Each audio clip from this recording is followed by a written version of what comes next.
I think this is my 10th mistakes style video, and I realized that in almost every video that I've done, I've mentioned that not having a plan is one of the biggest mistakes I see. So I figured I'd do an entire video dedicated to mistakes that I see when people are actually trying to plan, so that you can avoid some of those and some tips and tricks along the way, like usual. So my name is Amy, and over at prettypurpledoor.com, I help home gardeners design landscapes that are uniquely you. And let's get into some of these awesome planning tips and planning mistakes that you can avoid. So mistake number 5 is not collecting inspiration photos for your space. And this is actually one of my favorite steps in the whole process of planning a garden. So I definitely would recommend sticking to this and not skipping it. You can either go to public gardens around your area and take beautiful photos.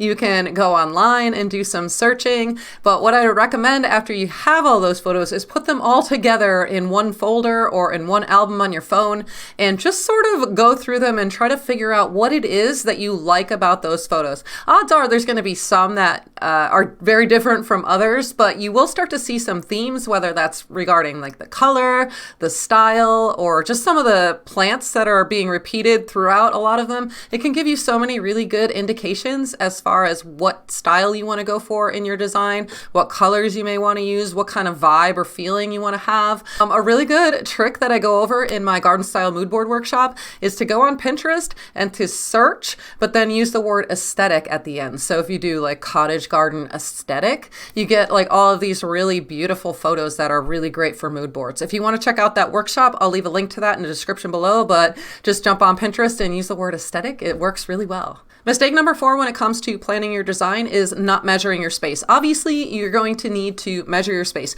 You can do this in all different kinds of ways. You can even look up your property on Google Maps and do measurements that way. You can get out in the yard with a measuring tape and just make sure that you know the size of your property and then plot it out. I like to use graph paper. You can use each square is like 1 foot of your property, and you can have the whole thing laid out. The reason I say this is because even in my own property, my backyard looks like a perfect rectangle, but when I measured it, the one side like juts out quite a bit. And if you don't know the dimensions and the actual sizes, I'm not saying you have to get down to the inch or anything like that, but if you're a couple feet off in your measurements, it can really ruin your entire design. Like if you're trying to put a patio and then that's 12 by 12 and then you realize that your yard is actually cutting off at a weird angle, it can really affect like what you're able to do with that space and how you can use it effectively. So definitely get those measurements in. If you have to hire someone to do that, that's totally fine too. You can hire someone to do a complete property survey. I think I had mine done. It was in between $500 and $1,000, and I just have the plot map. You may even have that. It might have come with the sale of your home, so definitely check into that too. But measuring is a must and a big mistake if you don't do it. Mistake number 3 is not drawing out your design. And I know a lot of people want to skip this step because it just like gives you heart palpitations to feel like you have to draw and you can't draw a stick figure, and I've heard it all. But the truth is that you don't really have to be an artist to be able to draw a simple landscape layout. I have another video on this channel. I'll leave a link to it up here or in the description below. And I just go over like the simple process that I use to just draw over a photo of my design. I also have my Plant Perfect activity book that has tons of really cool activities for planning your space, and I go over my process for what to start with and then steps 1 through 9 of how to go about drawing a proper landscape plan that is really simple to follow and that will give you the confidence to move forward with your design. If it works well on paper, I say it will work well in real life. Unless you forgot mistake number 4 and you don't measure, you'll be fine if it works on the paper on the scaled drawing. So definitely don't skip this step. I mean, honestly, I know a lot of landscape designers, myself included, and I would never not draw a plan for someone. I don't know a landscape designer that wouldn't come to your house and show you a plan of what they have to do. So make sure that you're doing that too. Even if you're DIYing the project, you still need to get that down on paper and get your thoughts out so that you can make sure it's all going to work before you spend all that money to put in a design that's just not going to work. Paper is really cheap. If you're enjoying this video so far, I definitely recommend checking out my 3 garden design secrets training. I'll leave a link to that in the description below, where I cover the top 3 mistakes that I see home gardeners make and how to fix those. And I go really in depth. It's about an hour long and it's totally free. So I hope to see you over there. Link in description. Mistake number 2 is making everything too small. So this goes for paths, for patios, and for garden beds. I always see these designs and the patio's really small, or the walkway is too small, or the garden beds don't have enough space in them. So my rule of thumb is to make them bigger so that you can comfortably dine, you can comfortably walk, and you can comfortably enjoy all of the beautiful plants that you have.